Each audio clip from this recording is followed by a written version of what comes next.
नमस्कार। हम चर्चा कर रहे थे राग के विषय में, राग संज्ञा के विषय में आपको विस्तार से बता रहे थे। राग और उसकी जातियाँ जो इस श्रृंखला का जो आज का जो भाग है इसका विषय है। तो राग और जातियाँ यानी कहीं ये भी एक नियम है राग और राग की जातियों का। राग की जातियाँ कैसी होंगी, ये प्रश्न आएगा। राग कैसे बना है, यानी राग स्वरों से बना है। और जैसे मैंने आपसे कहा कि एक नियम ये भी है स्वरों से कि स्वर राग में प्रयुक्त होने वाले या तो 5 होंगे या 6 होंगे या 7 होंगे। तो जो 5 के जो श्रेणी है उसको हम कहते हैं औडव राग, औडव जाति के राग। जिनमें 6 स्वर प्रयोग होते हैं उनको हम कहते हैं षाडव जाति के राग। जिनमें 7 स्वर प्रयोग होते हैं यानी 7 स्वरों का प्रयोग होता है हम कहते हैं संपूर्ण जाति का राग। तो औडव यानी 5 स्वर, षाडव यानी 6 स्वर, संपूर्ण यानी 7 स्वर, और 8वां स्वर तो अभी तक बना ही नहीं है। तो हम चाहे हम कितना भी कह लें कि 12 स्वर हैं, 12 स्वर पर पूरा विश्व का संगीत है, तो विद्यार्थी यहाँ पर भ्रमित न हो। 12 स्वर में जो 5 स्वर आते हैं वो 5 स्वर इन्हीं 7 स्वरों में से, 7 शुद्ध स्वरों में से जब उनका रूप बदल जाता है तो विकृत हो जाते हैं, विकार आ जाता है उनमें, या तो वो कोमल हो जाते हैं या वो तीव्र हो जाते हैं, यानी अपने स्थान से आगे पीछे मूव कर जाते हैं। तो उस समय जो उनका स्वरूप होता है, अपने स्थान को छोड़ के जब दूसरे स्थान पर आ रहे हैं तो उस समय जो उनका स्वरूप होता है उसको भी हमने एक स्वर के रूप में मान लिया। तो ये जो विकृत 5 स्वर हैं जो बेसिकली तो शुद्ध स्वर के ही में से निकले हैं, इनको हम 7 शुद्ध स्वरों से जोड़ें तो 12 स्वर बनते हैं, और इन्हीं 12 स्वरों में पूरा विश्व का संगीत निहित है। ये मैं बार बार कहती हूँ। तो ये जो स्वर हैं इन स्वरों के में जैसे मैंने बोला कि नियम है कि 5, 6 या 7 स्वर होने चाहिए। 5 स्वर वाले जो राग हैं उनको हम कहते हैं औडव जाति के राग, और 6 स्वर वाले जो राग हैं उनको हम कहते हैं षाडव जाति के राग, और जिनमें 7 स्वर हैं हम उनको कहते हैं संपूर्ण जाति के राग। यानी 3 कैटेगरीज हुई, औडव, षाडव और संपूर्ण। अब ये तो बात सही है कि औडव जिसमें कि 5 स्वर प्रयोग होते हैं, जैसे कि आपके भोपाली है, जैसे आपके वृंदावनी सारंग, तो इसमें इन रागों में आप देखिए 5 स्वर प्रयोग होते हैं। मालकोस 5 स्वर प्रयोग होते हैं। उनमें स्वरों का स्वरूप क्या है, यानी कोमल है कि तीव्र, ये एक अलग चीज़ है, लेकिन 5 स्वर प्रयोग होते हैं। अब जिनमें 6 स्वर प्रयोग होते हैं वो भी राग हैं, उनको हम कहते हैं षाडव जाति के राग। ऐसे रागों में आपके मारवा है, पूरिया है, इस तरह के राग आते हैं। गुर्जरी तोड़ी षाडव जाति के राग। और संपूर्ण जाति के रागों की बात करें तो ऐमन, भैरव, रामकली, तोड़ी, पूर्या धनाश्री, ये सभी जो हैं संपूर्ण जाति के राग, यानी कि 7 स्वरों का प्रयोग होता है। अब ये कितनी खूबसूरत बात है कि हम राग की बात करते हैं। राग जैसे मैंने आपसे बोला जैसे फूलों का एक गुलदस्ता है जो कि मन को मोह लेता है। आप जब उस गुलदस्ते को देखेंगे तो आपको उन फूलों से प्रेम होगा, आप उन फूलों का आनंद लेंगे, उसकी खूबसूरती का आनंद लेंगे, उनकी खुशबू का आनंद लेंगे। तो राग में भी तो यही बात है। राग में जो स्वर हैं उन स्वरों से गुथ कर जो है राग में जो गुलदस्ता तैयार किया जाता है, उसको जब गाते बजाते हैं तो उसकी खुशबू यानी उसका आनंद, उसका भाव, उसका जो स्वरूप प्रकट करता है इनको, उससे हृदय का, मन का जो है कि रंजकता यानी मन को आनंद प्राप्त होता है, मन को बहुत खुशी मिलती है, मन को शांति मिलती है। जिस भाव का राग होगा वो उस तरह का भाव प्रकट करेगा, और हम उसको सुनने के बाद उसी भाव में जो है वो खो जाते हैं। इसीलिए देखिए कितनी खूबसूरत चीज़ है कि हमारे भारतीय शास्त्रीय संगीत में इतने राग हैं, इतने राग हैं कि हर राग का अपना एक स्वरूप है, हर राग की अपनी खुशबू है, हर राग का अपना एक सौंदर्य है, हर राग का अपना एक रस है, और उसी सौंदर्य, उसी रस का, उसी खुशबू का हम जो है आनंद लेते हैं और जीवन को सार्थक बनाते हैं। संगीत आज के समय में हर मनुष्य के लिए एक बहुत ही अमूल्य देन जिसे कहें, प्रकृति द्वारा, ईश्वर द्वारा दी गई है, उसका आनंद अवश्य लेना चाहिए। तो जब मैं जातियों की बात कर रही थी, मैंने मुख्य तौर पे आपसे बोला कि 3 प्रकार की जातियां हैं, औडव, षाडव और संपूर्ण। अब किसी राग में आरोह में 5 स्वर हैं और अवरोह में 7 स्वर हैं, तो जाति क्या होगी? जाति बनेगी औडव संपूर्ण। यानी 5 औडव और 7 संपूर्ण। तो जब कभी भी ये एक संयुक्त रूप में यदि प्रयोग किया जाता है कि ये राग औडव संपूर्ण जाति का है या ये राग औडव षाडव जाति का है, तो ये समझ लेना चाहिए कि आरोह में 5 स्वर हैं, अवरोह में 7 स्वर हैं। यानी आरोह में 5 और अवरोह में 6 स्वर हैं, तो हम औडव संपूर्ण, औडव षाडव ऐसे बोलते हैं। और जिसमें आरोह अवरोह दोनों में ही 5 है, तो हम या तो उसको मात्र कहते हैं औडव जाति का राग है, या हम कहते हैं औडव औडव जाति का राग है। खैर ये कहने की आवश्यकता नहीं कि औडव औडव जाति का राग है, ये अंडरस्टूड है कि औडव जाति का राग, यानी कि आरोह अवरोह दोनों में 5 ही स्वर प्रयोग होंगे। तो इस तरह से राग की जातियाँ बनी। अब इन जो मुख्य 3 जातियाँ यानी औडव षाडव संपूर्ण से भी और जातियाँ उत्पन्न हुई, तो वो क्या हुई? औडव जाति का नहीं, औडव औडव, औडव षाडव, औडव संपूर्ण, ये 3 जातियाँ औडव से निकली। षाडव से षाडव औडव यानी 6 और 5, आरोह में 6 स्वर, अवरोह में 5 स्वर। षाडव षाडव यानी आरोह और अवरोह दोनों में 6 स्वर, इसको हम मात्र षाडव षाडव न कहकर षाडव ही कह सकते हैं। फिर है षाडव संपूर्ण यानी आरोह में 6 स्वर और अवरोह में 7 स्वर। तो ये भी 3 कैटेगरीज हो गई। पहली औडव जाति की 3 उपजातियाँ हैं, ऐसे ही षाडव की भी 3 जातियाँ आ गई। अब बात आती संपूर्ण की। तो संपूर्ण में क्या है? संपूर्ण औडव यानी आरोह में 5 स्वर, 7 स्वर और अवरोह में 5 स्वर, संपूर्ण औडव। और संपूर्ण षाडव, आरोह में 7 स्वर, अवरोह में 6 स्वर। संपूर्ण यानी आरोह अवरोह दोनों में 7 स्वर प्रयोग होते हैं। तो ये इसकी यदि जातियों को हम यदि गिने तो 3 से आगे चल के 9 जातियाँ बनी, और इन 9 जातियों को के अंतर्गत रागों को वर्गीकृत किया जाता है।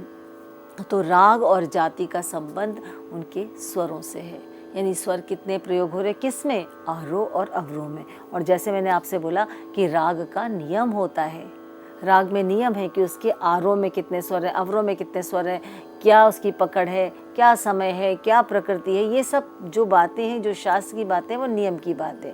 जहाँ जाति की बात कहते हैं तो जाति कैसे शुरू होती है? जाति जो नंबर ऑफ नोट्स हैं उनको यदि हम देखें तो वो 5 होंगे, 6 होंगे या 7 होंगे। अब वो नंबर ऑफ नोट्स यानी जो स्वर है वो आरोह में कितने, अवरोह में कितने, उसके आधार पर जाति बनती है, जाति पहचानी जा सकती है। अब एक प्रश्न आपके मस्तिष्क में ज़रूर आ रहा होगा कि यदि 5 से कम स्वर हो गए तो क्या वो राग है? जी नहीं, 5 से कम स्वर होने पे एक धुन बन सकती है, एक हम उसको ट्यून कह सकते हैं, शायद वो बहुत मधुर भी लगे कभी कभी, लेकिन उसे राग नहीं कहा जा सकता, क्योंकि राग की जो नियमावली है, राग का जो अनुशासन है, राग का जो शास्त्र है, उसके अनुसार वो ठीक नहीं बैठता। तो इसलिए इसे राग का हम कहें तो ये राग के अंतर्गत ना रहे, मात्र एक धुन के रूप में इसको लिया जा सकता है। अब संपूर्ण जाति की बात करें तो एक संपूर्ण जाति का एक राग जो है वो प्रस्तुत करते हैं। राग आपके पाठ्यक्रम में भी है, राग रामकली।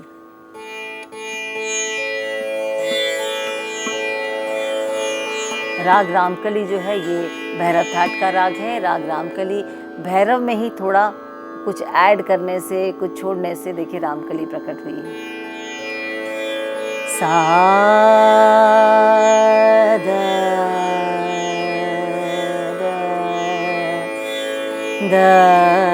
सा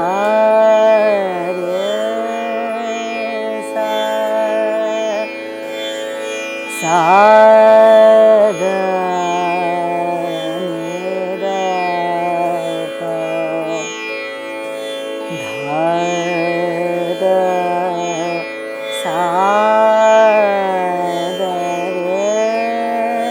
सा सा ग म रे सा रे नि सा सा ग म द प धा म म प ग ग म रे सा धा म प द धा म म प ग ग म र सा। तो आप यहाँ देखिए रामकली भैरव में ही कुछ चेंज करके रामकली बनी, लेकिन सारे स्वर प्रयोग हो रहे हैं। सा रे ग म र सा रे नि सा सा दा द प द म प। ये फ्रेज रामकली में प्रमुख है। दा कोमल धा तीव्र मध्यम पंचम दा म प ग म दा नि दा प। यहाँ कोमल निषाद दोनों कोमल धैवत के बीच में। धा नि दा प दा म प ग म र सा रे नि सा। देखिए राग संपूर्ण जाति के तो सातों स्वर प्रयोग हो रहे हैं, लेकिन कैसे हो रहे हैं वो राग को जब गाते बजाते हैं, तो राग को जब जानते हैं तब वो समझ में आता है। 3 ताल की बंदिश है इसकी।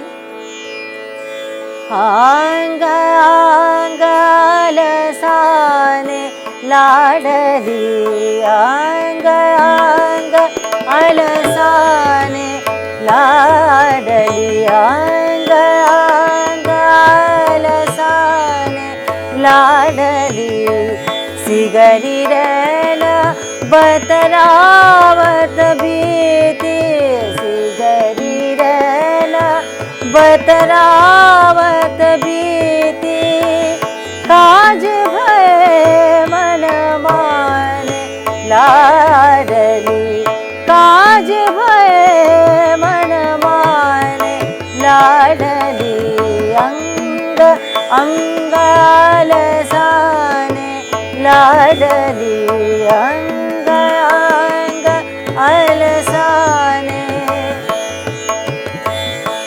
लाडली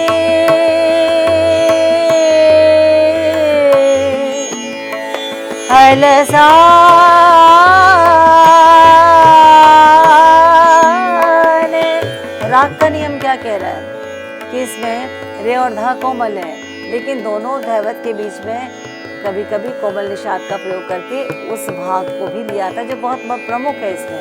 और आ धा म प कोमल धैवत तीव्र मध्यम, कोमल धैवत से तीव्र मध्यम पर आके फिर पंचम पर आके न्यास किया था। तो ये फ्रेज बहुत इंपॉर्टेंट है, क्योंकि इसका सवाल जवाब है रे नि सा धा म प ग म र सा। भैरव अंग भी आ गया।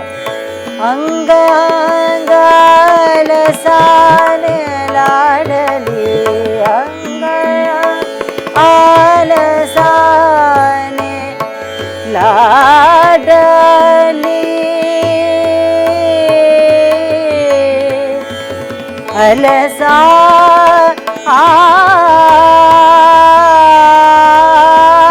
अलसाने लाडली लाडली अंग अंग अलसाने सगम पगम धप मप धध निध पदम पगम पद निध पदम म पगम र सा अलसाने। वही स्वर को हम थ्रू आउट उसका इस्तेमाल करेंगे जो राग की बंदिश में है।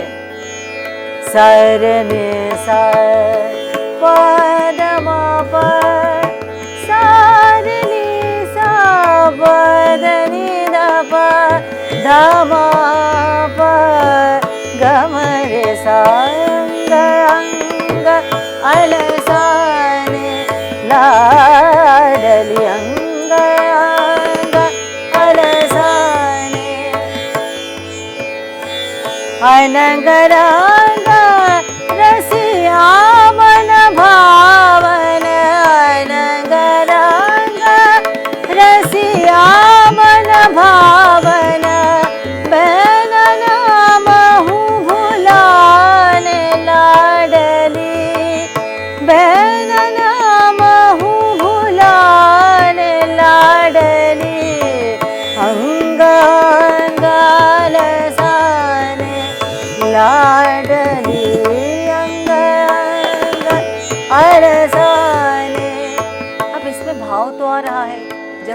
स्वरों का प्रयोग करते हैं। किस प्रकार का भाव?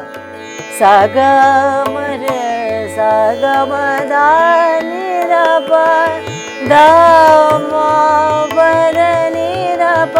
ऐसा लग रहा है कि इससे विनती की जा रही है, करुण रस दिखाई दे रहा है। सा ग म प द द द नि द प द म प ग म रे सा अंग अंग अलसाने अलसाने अंग। तो जब रागदारी संगीत को गाया जाता है, जब रागों को गाया जाता है, उसके भाव का बहुत बड़ा प्रभाव होता है। और भाव किससे बनते हैं? भाव जो है वो आपके स्वरों से बनते हैं। स्वरों से कैसे? स्वरों के स्वर गुच्छों से, स्वर संवाद से, स्वरों की संगति से बनते हैं। और जब स्वरों की संगति को प्रयोग किया जाता है, गाया बजाया जाता है, तब उसका जो एक आकर्षण जो उत्पन्न होता है, उसके भाव को प्रकट करता है। और वो भाव उसका नेचर यानी प्रकृति बनाता है, उसको उसके अन्य रागों से अलग भी करता है। अंगालसाने लाडली अंग सा ग म दा नि द प द म प ग म प द नि द प द म प द नि द प ग म दा द सा ध प ग म प द नि सा रे सा रे नि सा द नि द प ध म प ग म रे सा रे सा अलसाने अंग अंग अलसाने लाडली लाडली अंग अंग अलसा। सा रे ग म रे सा रे नि सा सा रे ग म प द म म प प ग म रे सा रे रे नि सा सा रे नि सा अंग अंग अलसाने लाडली अंग अंग अलसाने। अब देखिए, जब इसका भाव प्रकट होता है ना, हम गा रहे हैं तो आनंद आ रहा है, उसका आनंद ले रहे हैं हम लोग, एक रस की उत्पत्ति हो रही है, उस रस का भी आनंद ले रहे हैं। तो हमारा ये आनंद कहाँ पे आ रहा है? हमारे हृदय को अच्छा लग रहा है। तो रंजको जन चित्ता नाम जो बोला था, हृदय का जो रंजन करता है, हृदय को जो भाता है, हृदय को जो एक आनंद, एक खुशी प्रदान कर रहा है, उसको हम जो कहते हैं कि वो उसकी रंजकता का जो भाव है, वो राग को राग बनाने में जो है प्रमुख भूमिका निभाता है। यदि हम ऐसा कोई स्वरों का जुड़ाव थोड़ाव कर दें जो कि उसमें वो भाव उत्पन्न नहीं कर रहा, तो हम उसको राग नहीं कह सकते। सब कुछ है, लेकिन अंत में उसकी रंजकता का जो भाव, अंत में जो उसका आनंद, उसके एक भाव की जो सुंदर अभिव्यक्ति है, यदि वो न हो तो राग राग नहीं होता। और इसको उत्पन्न करने में शास्त्र, राग के शास्त्र की बहुत बड़ी भूमिका है। यानी हमने उन नियमों का थ्रू आउट पालन किया है। जिसने भी इन रागों को बनाया है, जिन्होंने भी बनाया है, उन्होंने यही सोचकर बनाया होगा कि इस राग का ऐसे स्वरूप होने पर इससे ये भाव उत्पन्न होता है, ये रस उत्पन्न होता है, और तब उसको गाया बजाया जा सकता है। तो ये रागों की जहाँ तक बात की, संपूर्ण जाति के राग जो हैं वो इस प्रकार से गाए बजाए जाएंगे। अब संपूर्ण जाति के बाद जैसे कि कुछ राग आते हैं जिसमें कि 6 स्वरों का प्रयोग होता है, और इनमें मारवा और पूरिया जैसे जो राग हैं वो आते हैं। बहुत ही महत्वपूर्ण राग है जो आगे चलकर मास्टर्स में जो है, यानी कि जब MA हम करते हैं उसमें उस रागों को बताया जाता है। तो मारवा और पूरिया जैसे रागों में पंचम नहीं है ना, तो पंचम वर्जित है। गुर्जरी तोड़ी में भी पंचम वर्जित है। तो जब एक स्वर पूरी तरह से वर्जित है, नहीं एक स्वर का प्रयोग नहीं करते, तो क्या होता है, वो बन जाता है षाड़व जाति का राग, यानी जिसमें 6 स्वरों का प्रयोग होता है। तो षाड़व यानी 6 स्वरों का प्रयोग। किसी भी राग में कोई भी स्वर यदि वर्जित होता है तो कुल स्वर कितने बचते हैं? 6 स्वर बचते हैं, उससे उसकी जाति षाड़व। ऐसे गुर्जरी तोड़ी की बात करें, क्योंकि उसमें पंचम प्रयोग नहीं होता तो मैंने पंचम इसको बंद कर दिया है ना। तानपुरे पर भी मैं तीन तारी छिड़ूंगी।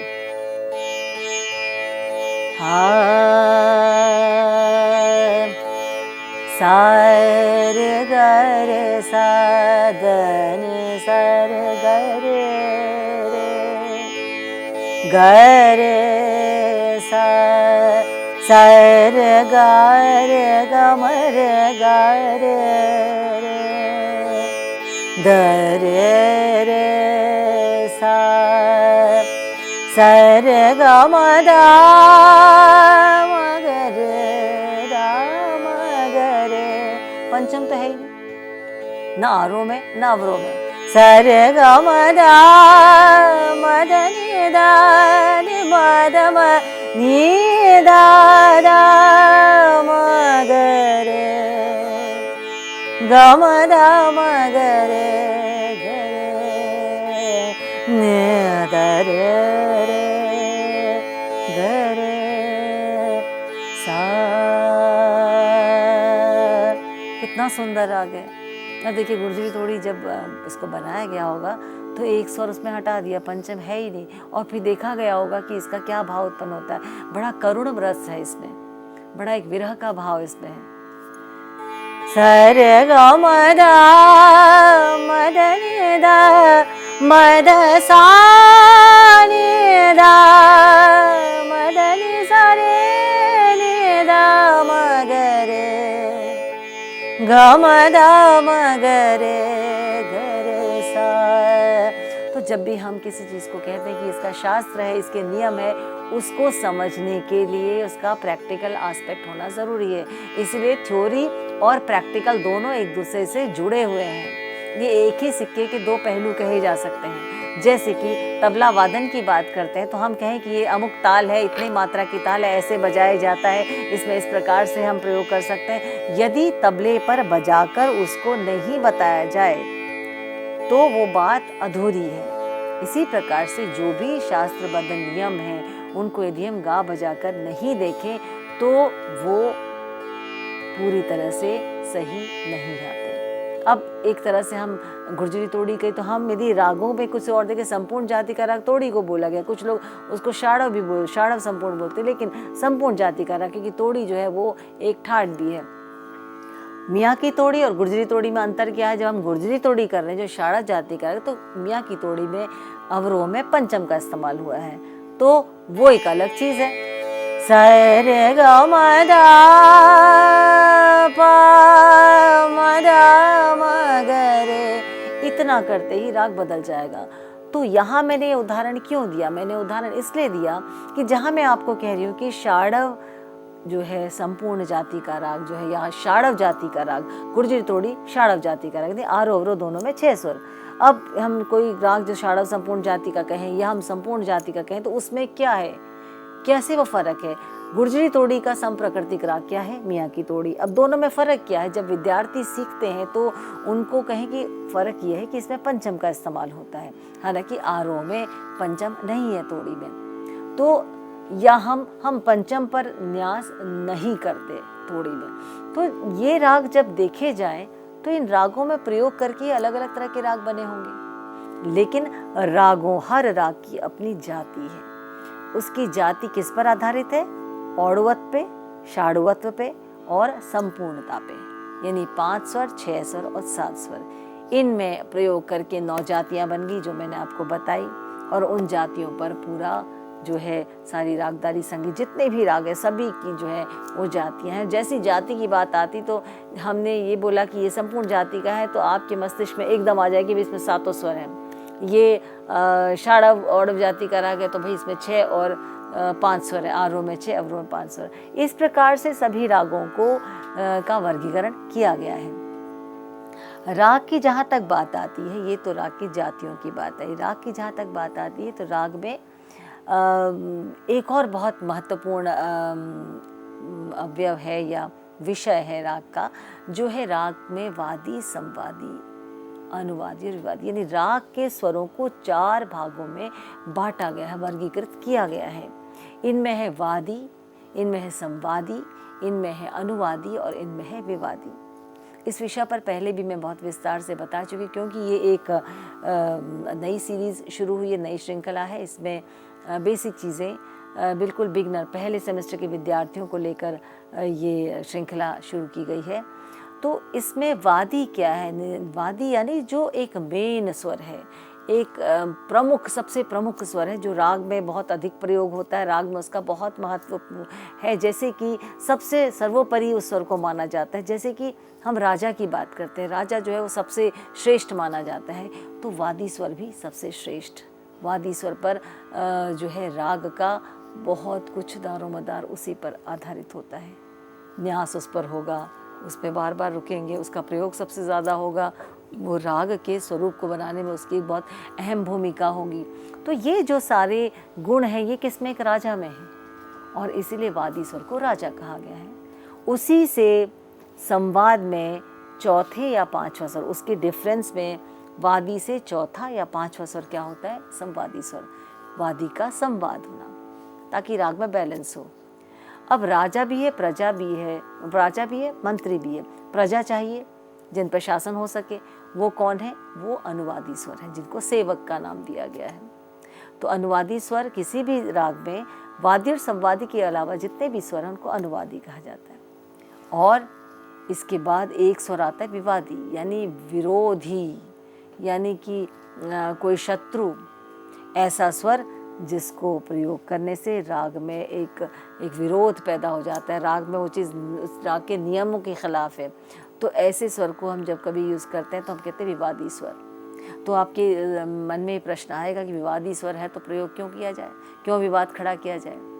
तो कभी कभी कुछ संगीतज्ञ जो हैं खूबसूरती के लिए, राग के सौंदर्य को बढ़ाने के लिए बहुत थोड़े अनुपात में जो विवादी स्वर का प्रयोग करते हैं। जैसे कि भैरव राग की बंदिशों में कभी कभी कोमल निषाद का प्रयोग किया जाता है, लेकिन उस पर ठहरा नहीं जाता, बस थोड़ा टच करके, थोड़ा सा उसका मात्रा बहुत ही कम मात्रा में उसका प्रयोग करके पुनः भैरव के ही स्वरों पर आते हैं।